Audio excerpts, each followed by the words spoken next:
It is time to begin our class. We start a new study today as we look at the book of Isaiah, the first portion of it.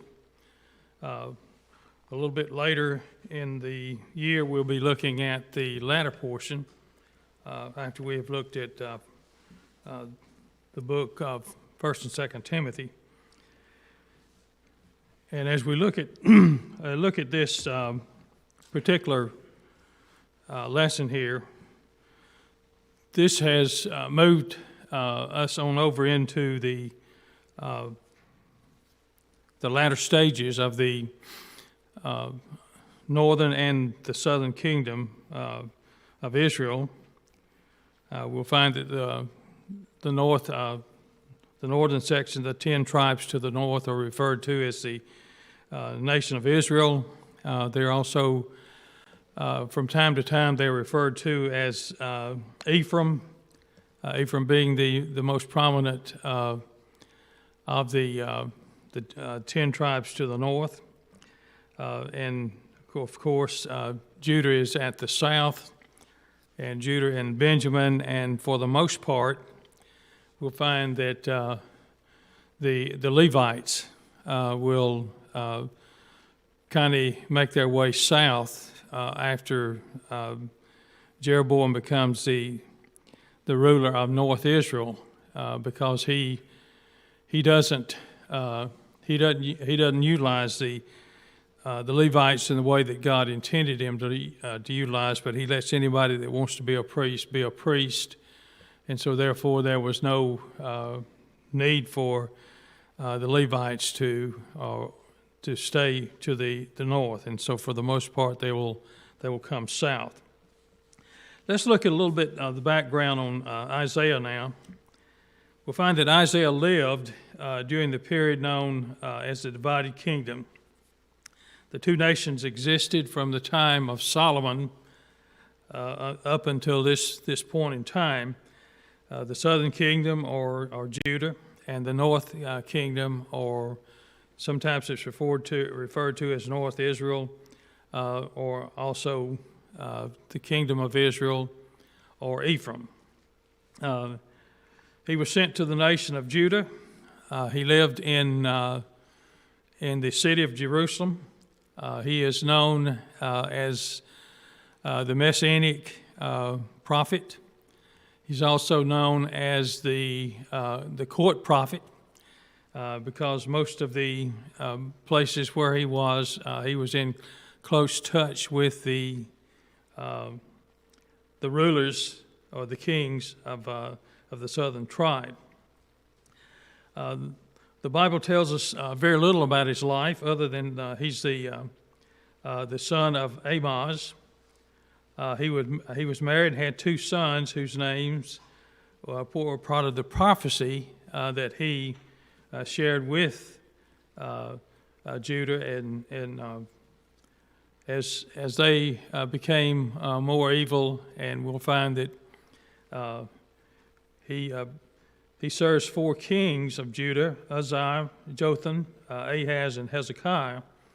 And of the four, we'll find that Hezekiah was the most prominent one, and we'll be looking at that a little bit later. The sons that he has is Shear-Jashub, and what that means is a remnant shall return, Isaiah 7 and verse 3.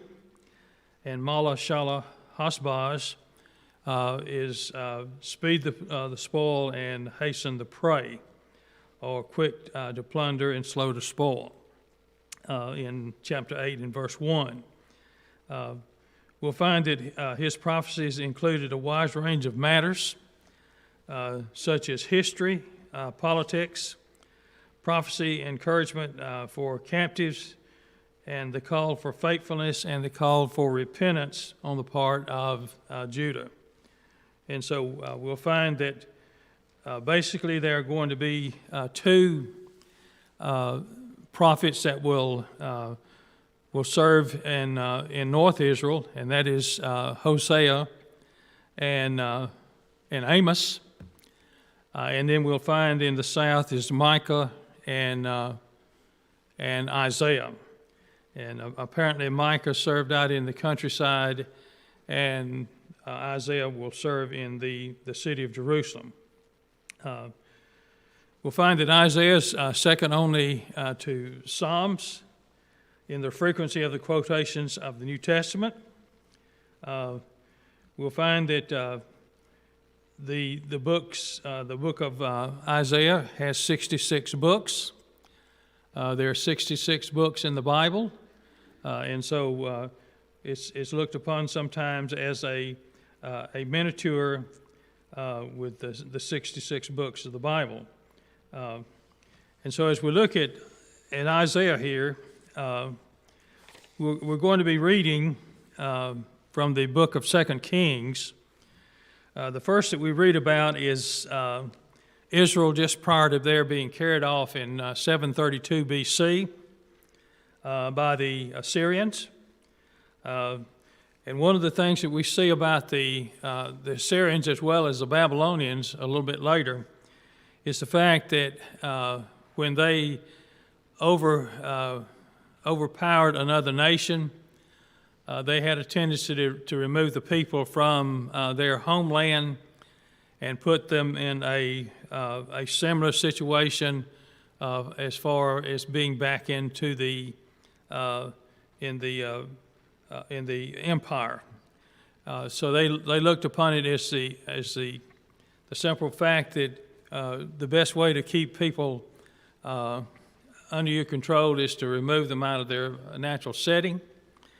We'll find that the Babylonians did the same thing, and it was when the Medes and the Persians took over that we'll find that Israel would be allowed to come back to the land of Canaan.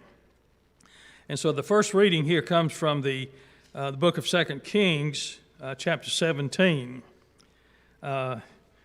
It says, "For so it was," beginning at verse 7, "For so it was that the children of Israel had sinned against the Lord their God, who had brought them up out of the land of Egypt, and from under the hand of Pharaoh, king of Egypt, and they had feared other gods, and had walked in the statutes of the nations whom the Lord had cast out from before the children of Israel, and of the kings of Israel which they had made. Also the children of Israel secretly did against the Lord their God things that were not right, and they built for themselves high places in all their cities, from watchtowers to fortified cities. And they set up for themselves sacred pillars and wooden images on every hill and under every green tree. And they burned incense on all the high places, like the nations whom the Lord had carried away before them. And they did wicked things to provoke the Lord to anger. For they served idols, of which the Lord had said to them, You shall not do this thing. Yet the Lord testified against Israel and against Judah by all of his prophets, every seer, saying, Turn from your evil ways and keep my commandments and my statutes, according to all the laws which I commanded you, your fathers, and which I sent to you by my servant the prophets. Nevertheless, they would not hear, but stiffened their necks, like the necks of their fathers, who did not believe in the Lord their God. And they rejected his statutes and his covenant that he made with their fathers, and his testimonies which he had testified against them. They followed idols, became idolaters, and went after the nations who were all around them, concerning whom the Lord had charged them that they should not do like them. So they left all the commandments of the Lord their God, and made for themselves a molded image and 2 calves, made a wooden image, and worshipped all the host of heaven, and served Baal. and they caused their sons and their daughters to pass through the fire, practice witchcraft and soothsaying, and sold themselves to do evil in the sight of the Lord, to provoke him to anger. And we can see how far along that North Israel had gotten at this point in time. When we look at the rulers of North Israel, or the kingdom of Israel, most of these were usurpers. We'll find that Jeroboam was named by God to be the first king over the divided kingdom, which became Israel. We'll find that Jehu, a little bit later, is commissioned by one of the prophets to be the king.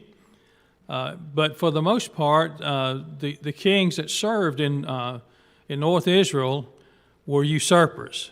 When a king would die, sometimes there was an outright war against each other as far as who would rule, and we'll find that many times they killed the king who was sitting on the throne and took his place. The next reading that we look at for today's reading is the 18th chapter of the book of 2 Kings, and we'll be looking at verses 13 through 16, and then we'll drop down to verse 31 through the remainder of the chapter. And in the 14th year of King Hezekiah, Sennacherib, king of Assyria, came up against all the fortified cities of Judah and took them. Then Hezekiah, king of Judah, sent to the king of Assyria at Lachish, saying, I have done wrong. Turn away from me. Whatever you impose on me, I will pay. And the king of Assyria assessed Hezekiah, king of Judah, 300 talents of silver and 30 talents of gold. So Hezekiah gave to him all the silver that was found in the house of the Lord and in the treasury of the king's house. At that time, Hezekiah stripped the gold from the doors of the temple of the Lord and from the pillars which Hezekiah, king of Judah, had overlaid, and gave it to the king of Assyria. Then the king of Assyria sent the Tartan, the Ramsaris, and the Rabshakeh from Lachish with a great army against Jerusalem to King Hezekiah. And they went up and came to Jerusalem. And when they had come up, they went and stood by the aqueduct from the upper pool, which was on the highway to Fuller's Field. And then we'll drop down to verse 31 through 37. It says, Do not listen to Hezekiah, for thus says the king of Assyria, make peace with me by a present and come out to me, and every one of you shall eat from his own vine, and every one of you his own fig tree, and every one of you drink the waters of his cistern, until I come and take you away to a land like your own land, a land of grain and new wine, a land of bread and vineyards, a land of olive groves and honey, that you may live and not die. But do not listen to Hezekiah, lest he persuade you, saying, The Lord will deliver us. Has any of the gods of all the nations at all delivered its land from the hand of the king of Assyria? Where are the gods of Hamath and Arpad?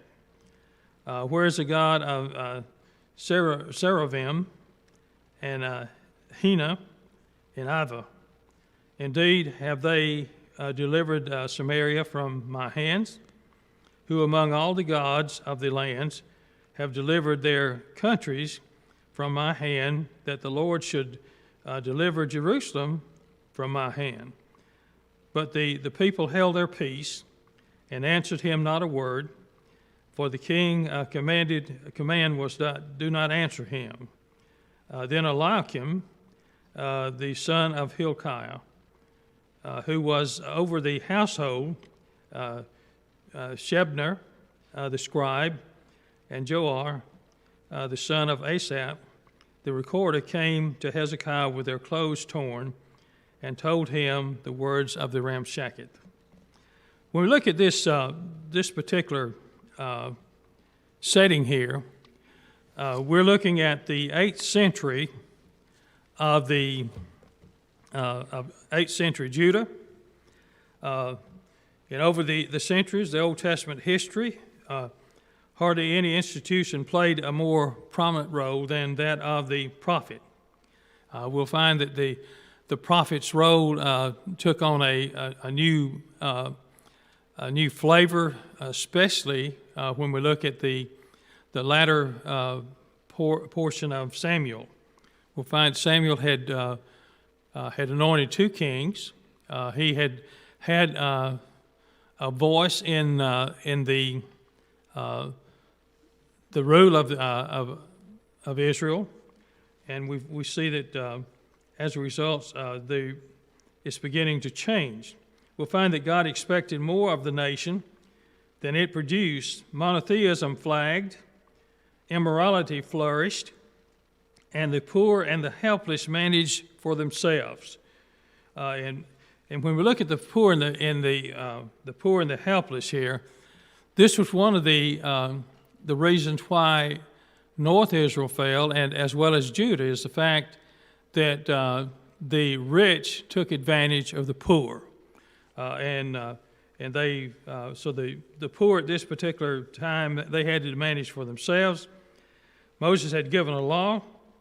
The task of the prophet was to call the people back to the law of Moses, and we'll find that the prophets, they were God's covenant enforcers. And unlike the kings, the prophets did not take on the mantle of the prophet because his father had paved the way. We'll find that many times God would call a young person to be a prophet, or he would call an old person to be a prophet. All that matters was that a call was from God, as we see in Jeremiah 5, verse 6, and Amos chapter 7 and verse 14. And we'll find that basically it says of Amos, he was not a prophet nor the son of a prophet, but God calls him. Both in the north and the south, prophets appeared to speak fearlessly to the king as well as to the commoners alike. In the north, we'll find that Amos and Hosea were the prominent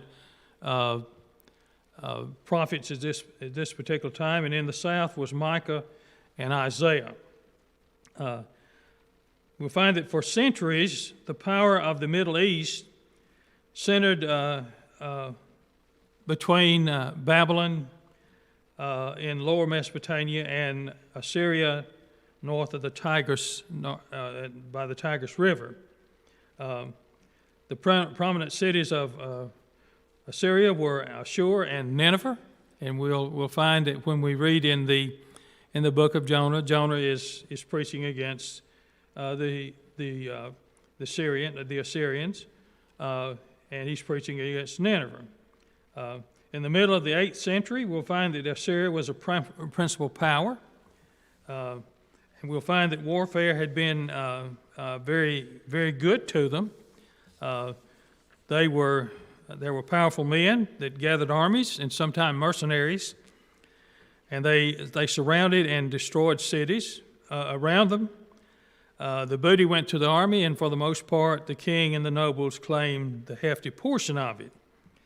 The whole city would be, sometimes the whole city would be burned, and there would be no profit at all, as we see in Joshua chapter 6 and verse 18. And this was the city of Jericho, which was completely burned and was under ban.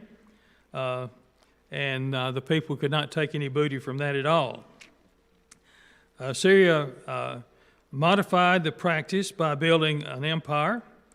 They would conquer cities, and these cities would continue to survive, and they would pay tribute. We'll find that great cities and kings tended to become greater and maintain a greater greatness for a longer period of time. The first such conqueror, named Adad Nirari III, appears in the Bible in about 800 BC, though without a name. First, Shalmaneser and then Sargon of Assyria took Samaria. The siege lasted 3 years. About 701 BC, the Assyrian emperor Sennacherib surrounded Jerusalem when Hezekiah was king of Judah. But God's miraculous intervention saved the city, and the prophets in Judah were Michael in the country and Isaiah in the city. The 8th century is sometimes called the golden age of Hebrew prophecy, and under the direction of Hezekiah, Judah was able to maintain its independence even though the remainder of the cities had been taken by the Assyrians. We'll find that as time went on, Babylon and the southern part of Mesopotamia becomes a greater power than Nineveh and Assyrian Empire had ever been.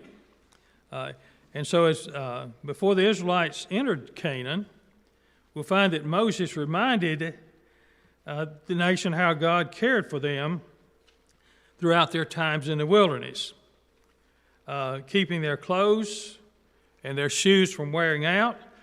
In Deuteronomy 29:5, God both empowered them to conquer their enemies and provided them with a taste of the inheritance to come in verses 7 and 8 of Deuteronomy 29.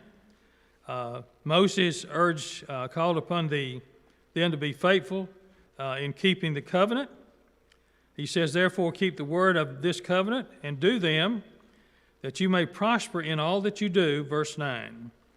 If the people obeyed God, they would be blessed. Chapter 28, verses 1 through 14. If they rebelled against him, punishment would surely follow, verses 15 through 68. Through the leadership of Moses' successor, Joshua, the Israelites crossed the Jordan, and they conquered the promised land. And because they were faithful, the Lord gave them rest all around, according to all that he had sworn to their fathers. And not a man of their enemies stood against them. The Lord delivered all their enemies into their hands. Not a word failed of any thing that God had spoken concerning Israel. But it came to pass, Joshua chapter 21, verses 44 and 45, while Joshua lived, that Israel served the Lord. Verse 24, chapter 24, 31. After the death, we'll find that the nation spiraled out of control, and alternating between periods of unfaithfulness, of being taken captive, and then deliverance when they cried to God and changed their ways. This happened for a period of about 450 years, that they was up and down like this. Eventually the people asked for a king, and this was during the time of Samuel. Samuel was displeased. He goes to God complaining about this, and God says, heed the voices of the people and give them what they want. They have not rejected you, but they have rejected me. And we'll find that Samuel anoints Saul, and he's named the first king of Israel, 1 Samuel 10, verses 17 through 27. The king ended kingship ended in rebellion, verses 15-26. David replaced Saul, and eventually Solomon will come to the throne and take the throne of his father David. David was generally faithful to God during the 40-year period. Solomon, his allegiance wavered. He was not as faithful to the Lord as his father David. And because of idolatry, God declared that I have taken the kingdom of his son, the kingdom out of his son's hands. So he didn't do it during the time of Solomon, but he took it out of the hands of Rehoboam, his son. This is when the kingdom divided into North Israel and the kingdom of Judah, about 930 BC. After this time, the 10 tribes followed Jeroboam and became known as Israel, and the southern was referred to as Judah. And we've already pointed out that this was made up of Judah and Benjamin, and probably a number of the Levites that finally made their way to the south, because Jeroboam he set up the king at Dan and Bethel, or the golden calves at Dan and Bethel, and basically when you look at the kings that followed each of them, they would say if they were evil king that they followed the way of Jeroboam, and they talk about the calves that he made and set up, or they followed the pathway that was provided by David. And so we'll find that eventually in 732 BC, we'll find that Israel collapses and is no more. They're taken off into a far-reaching country within the Assyrian Empire. The Assyrians bring in people from other places and occupy Samaria. And because of the fact that these people did not know God, we'll find that God rained destruction on them, and they finally sent people in to teach them some of the ways of God. And so we find that they was no more in 732 BC. And so the prophet Isaiah's ministry occurred in Judah during the midst of all this turmoil. And you can see from what we've talked about, there was a tremendous amount of turmoil. Isaiah witnessed Israel's destruction by Assyria, and he urged Judah to repent or face the same fate, of which the people did not neither understood or did not perceive in Isaiah 6 and verse 9. And God would use various pagan nations like Assyria to accomplish his sovereign will in chapter 10, verses 5 and 6. Do we have any questions or any comments from anyone at this particular point?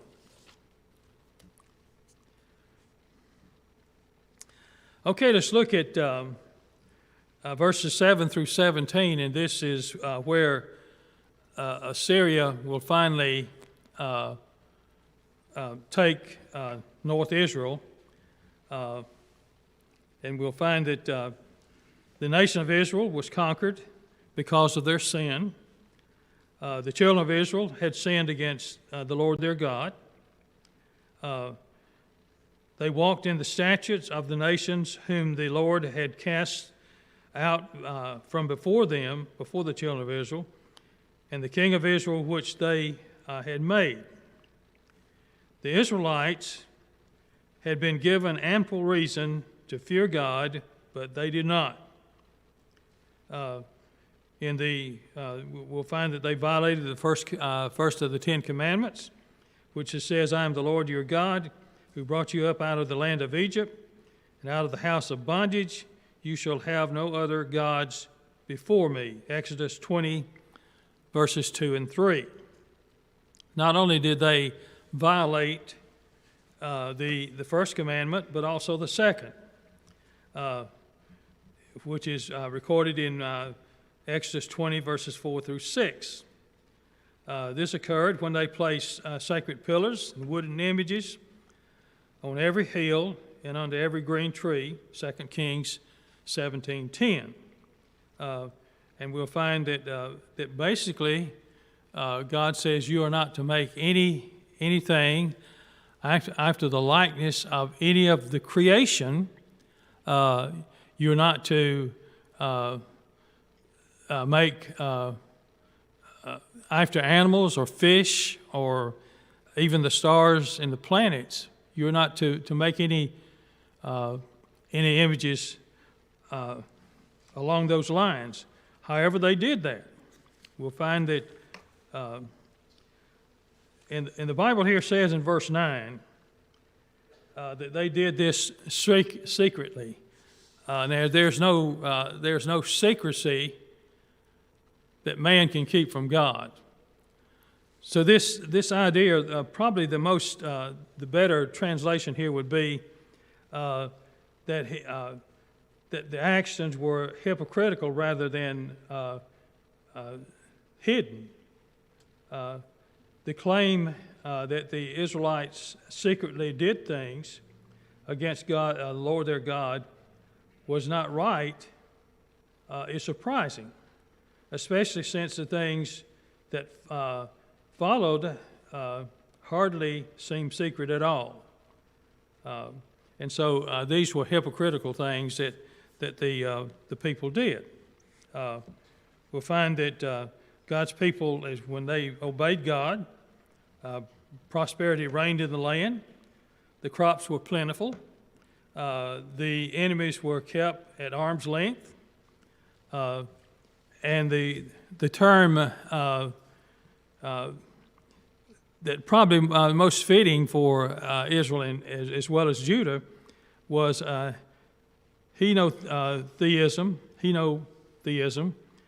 which is more appropriate for the religious life of Israel rather than monotheism. It was supposed to be monotheism, and they were supposed to serve the God of heaven who brought them out of the land of Egypt. And they looked upon him as a principal God. But on the other hand, they relied on Baal to supply the rain, and the Asherah to cause the land to produce wheat and oil. And we know all of this was provided by God, not Baal or Asherah or any other idol, because the idols could do nothing. And the Bible talks about the frailty of an idol. It says a man will take a piece of wood, and out of a piece of that wood he will make him an idol, and he will set it on a pedestal, and he will bow down and say, great is the God that made me. And the rest of it he takes and sets fire and warms himself by. And so this is how ridiculous this type of thing is. And so we'll find that the Asherah caused the land to produce the wheat and oil as they so-called thought. We'll find that Baal wore more numerous names than the stars that lit up the night sky. With Baal came immorality, idolatry, and jealousy from Yahweh. God sent his prophets to warn, but the nation paid little attention. The statutes and ordinances of God they completely ignored. The shrines appeared under every high point of ground, and every sacred there was sacred prostitution, and the sacrifice of children accompanied the worship of idols. And we'll find that Moloch which was one of the gods, is which he was constructed in such a way that his arms kind of went out in front of him, and they would take their children and lie them in his arms after that they had heated it up. And there was great noise and great noise by instruments and other things that would drown out the screams of the children. And so this is how far advanced that they got. And not only did North Israel do this, but we'll find that Judah will as well do the same thing. Do we have any questions or any comments here? In the law, Moses had promised that Israel would suffer when she turned to other gods, and suffered they did. Curse shall be in the city, and curse shall be in the country. Curse shall be in your basket, and curse in your kneading bowl. Deuteronomy 28, 16, and 17. And Hosea pleaded with the people of North Israel. He says, "For the Lord has cast against the inhabitants of the land, because there is no faithfulness or kindness or knowledge of God in the land." And this is chapter 4 and verse 1. And Amos, he says, "You only have I chosen among all the families of the earth. Therefore I will punish you for all your iniquities." And this is chapter 3 and verse 2 of Amos. And so the Lord rejected the descendants of Abel and afflicted them and gave them into the hands of plunderers. He had cast them out of his sight, 2 Kings 17 and verse 20, as the Bible here says. But every nation still made gods of its own and put them in the houses of the high place, which the people of Samaria had made. Every nation in the city in which they lived, and the northern kingdom of Israel was no more. And so in 732 BC, we'll find that North Israel fell to the Assyrians, and they were displaced and put in other places in the kingdom. Do we have any questions or any comments here? Okay, let's look at the attack, the Assyrian attack of Hezekiah. We'll find that after Israel fell to the Assyrians in the year of King Hoshea's reign, 2 Kings 17:6 and 18:10, the Assyrians eventually turned their attention to Judah. During King Hezekiah's 14th year, Sennacherib, king of Assyria, came up against all the fortified cities of Judah and took them, verse 13. Jerusalem, however, did not fall. King Hezekiah promised to pay 300 talents of silver and 30 talents of gold, verse 14, and a large tribute intended to appease the Assyrians. And we'll find that Assyria did not leave Jerusalem empty-handed because they took most of what was there from the temple as well as the king's house. And also we'll find that Hezekiah stripped the gold from the doors of the temple. And this is the temple of Solomon that's has made it through all of these years.